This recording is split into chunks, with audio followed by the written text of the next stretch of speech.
Welcome to the Reddit Chronicles. Today we will be reading from Am I the Jerk? Our first post is by Swimming Contact. Am I the jerk for not giving up my seat and embarrassing the woman who demanded my seat? A few years ago, I, 16F, lost my left leg in an accident. I've been using a prosthetic leg since then, and because my family is well off, it is a pretty advanced one to the point where it just looks like I just have two normal legs whenever I wear long trousers, which I usually do because I'm really self-conscious about showing my prosthetic. These days, I can pretty much do anything I like without issues: walking, running, going upstairs, etc.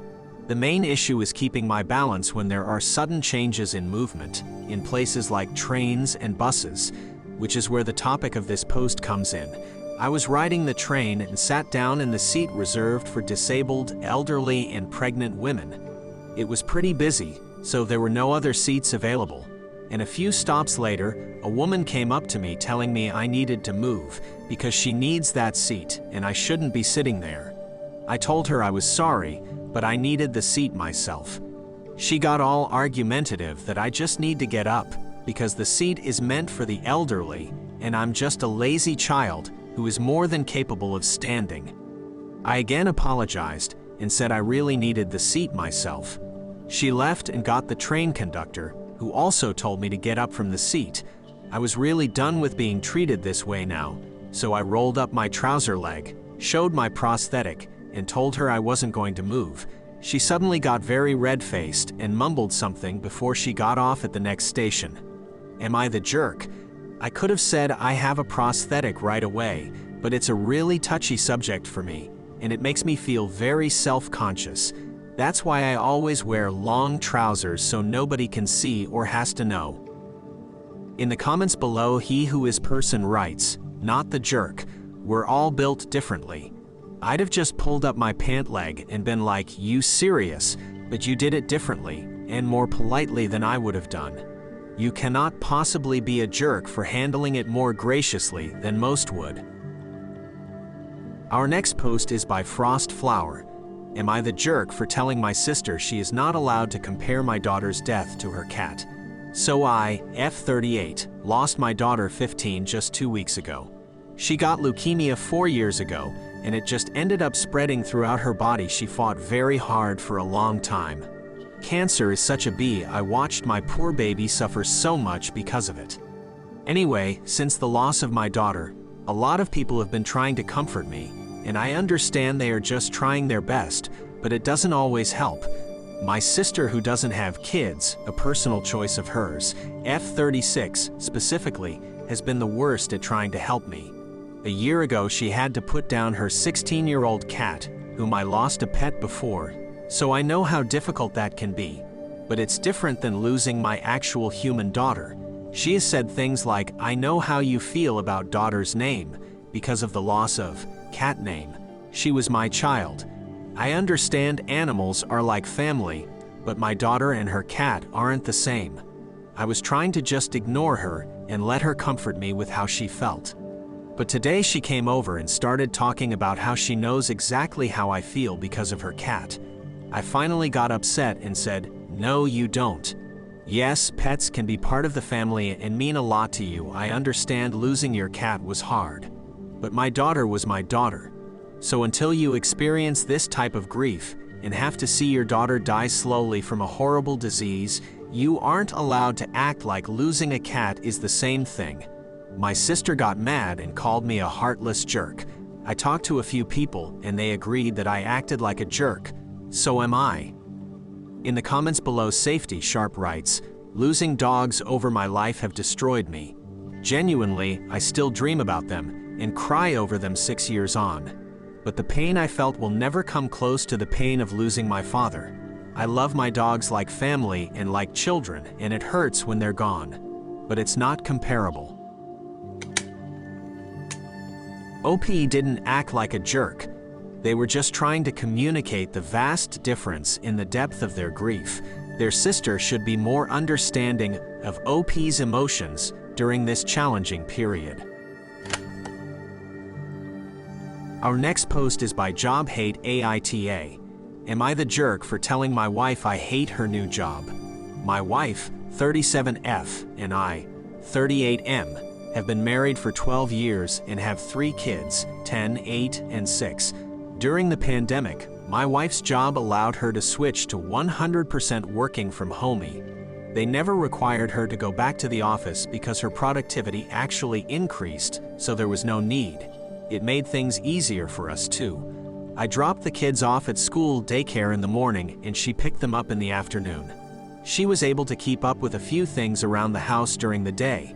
We saved on gas and car maintenance, etc. A few months ago, she was contacted by a recruiter about a job. It would be a nice step up in her career path, as well as a boost in pay.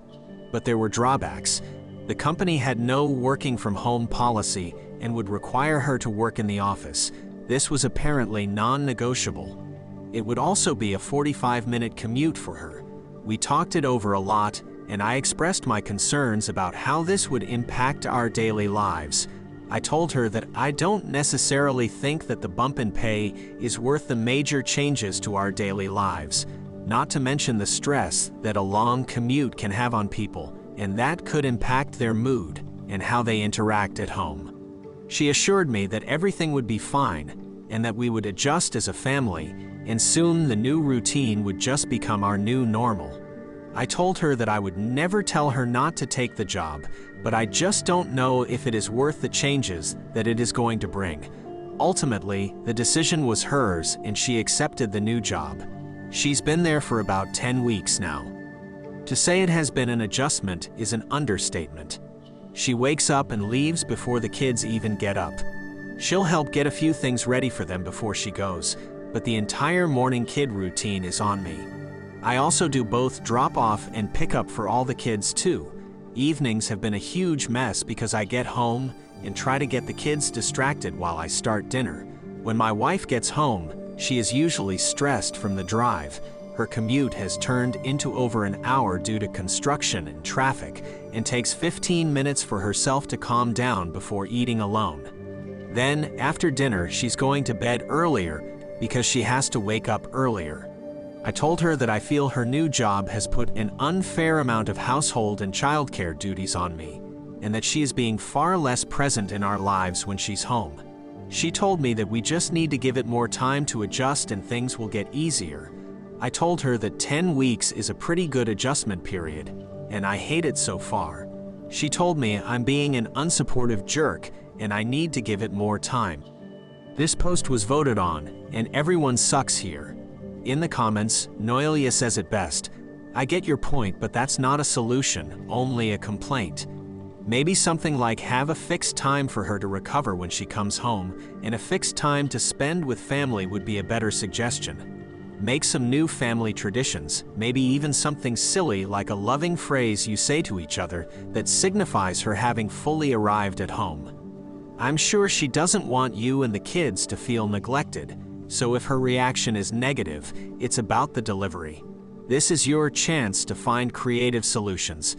Who knows, maybe you have a mandatory, to a degree, cuddle time every day, and maybe your kids will remember that fondly forever. I understand you're frustrated with the situation, but this can either be a tough time in your family relationships, or it can be the start of something new with the potential for being an awesome thing. It's up to both of you what it ends up being. Our next post is by I Want Steamed Hams. Am I the jerk? Guy that I first went to school with refused to say he knew me, and then got upset when he wanted something from me. My wife and I had a New Year's resolution to do more hands-on volunteer work this year. So me being an IT guy, I found a group that refurbishes computers for students. I thought it was a slam dunk, sounded like an easy thing to do, and it was aligned with what I do for a living. On my first day in orientation, I ran into a guy that I went to school with around 10 years ago. I spent 3 years in school with this guy, and I immediately recognized him. The guy is on my LinkedIn as well, so I know him. We did projects together. There are pictures of us at graduation. I 100% know the guy. I went over to say hi, and he was sort of evasive about saying anything to me. I was initially confused because I thought we were on good terms, When I said, "Hey man, it's me from school," he said he knew who I was, but apparently once graduation was done, he decided to move on from school and be done with it.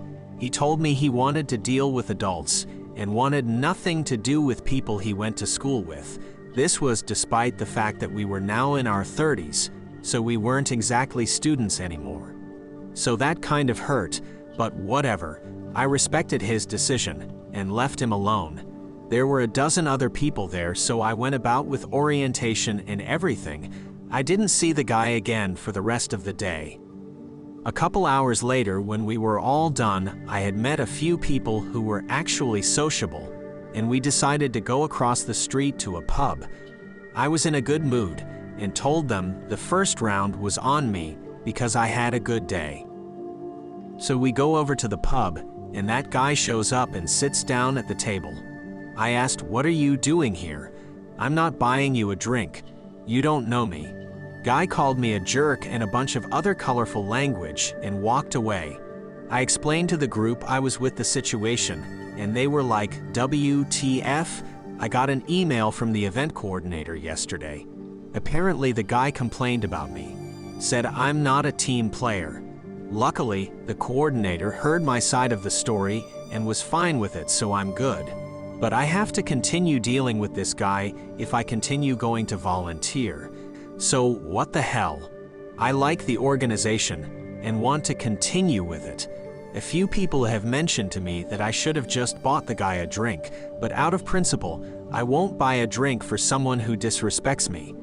Am I the jerk for telling the guy to leave the table at the pub? OP is not the jerk. You recognized a former schoolmate at a volunteer event, but he refused to acknowledge your past. Later, when you offered to buy drinks for your group, he joined but was still disrespectful. You stood your ground based on principle, and the event coordinator understood your perspective. You're not at fault for maintaining your self-respect and boundaries. You can't tell someone you've moved on from their friendship and try to move back in when they're buying drinks. Our next post is by OK Sync. Am I the jerk for agreeing with the school when they dress-coded my daughter and not fighting it? This is about my youngest. I would like to start off saying the dress code is very reasonable. The rule is don't see undergarments, and this affects the guys more than the girl. The pants not being held up boxers are seen thing. I have 3 kids, and the older 2 have never been dress-coded. Now my daughter came home and she was in her gym clothes since she got dress-coded. It came with a school email and a picture of the shirt. They took the picture after my daughter changed, and it was a swim top cover-up. It's sheer. This makes complete sense to me why she was dress-coded. She got a warning, and that was that. Now my daughter and oldest daughter are pissed that I didn't stick up for her. My sister is now on my case since the kids told her, and they all think I am a jerk. So outside opinions on this. In the comments, Iris Apophenia writes, "Not the jerk. I don't see anything to fight here. The rules aren't unreasonable. Your daughter wasn't wrongly accused of breaking them, and the punishment isn't going to have any long-term consequences on her education or well-being. You're not being a jerk, you're being a parent." Thank you for listening to the Reddit Chronicles. Follow for more content.